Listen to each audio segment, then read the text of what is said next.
நம்ம ப்ளூ சட்டை மாறனா இருக்கட்டும், அது மட்டும் இல்லாமல் தமிழ் லைட் அண்ணனா இருக்கட்டும், எல்லாமே இப்படி தான் சொல்லியிருப்பாங்க. படம் அந்தளவுக்கு ஒன்றும் பெருசாக போகலை, சரியாக வரல, அது இடிக்குது இது இடிக்குன்னு சொல்லியிருப்பாங்க. ஆக்சுவலாக அவங்களுக்கு நான் ஒன்று சொல்ல வரேன், இது அவங்களுக்கான படம் கிடையாது. இது ஏன் நான் அவங்களுக்கான படம் கிடையாதுன்னு சொல்கிறேன்னா, விஜய் சார் இப்போ முற்றிலும் இப்போ சினிமாலேருந்து விலகி அவரோட அரசியல் பயணத்தை தொடர போகிறாரு. வரப்போகும் படங்கள் எல்லாமே வந்து விஜய் ஃபேன்ஸ்க்காகவும், அது மட்டும் இல்லாமல் ஏபிசி 3 டைப் ஆடியன்ஸையும் சாட்டிஸ்ஃபேக்ஷன் பண்ணுற மாதிரி ஒரு படத்தை தான் எடுப்பாங்க. எப்படின்னா சோஷியலாகவும் இருக்கும், காமெடியாகவும் இருக்கும், என்டர்டைன்மெண்ட்டாகவும் இருக்கும், அதே மாதிரி சென்டிமெண்ட்ஸ் நிறைய வச்சிருப்பாங்க. அந்த மாதிரி தான் இப்போ கோட் படமும் வந்திருக்கு. இதுக்கு முன்னாடி லியோ படமும் அப்படி தான் வந்துருந்துச்சு, வாரிசு படமும் அப்படி தான் வந்துருச்சு.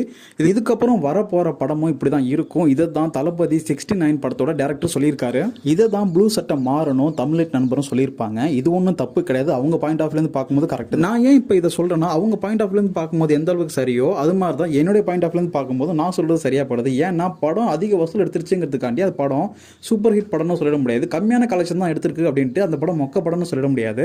கதை நல்லா இருந்துச்சுன்னா கண்டிப்பாக அது எல்லா டைப் ஆடியன்ஸும்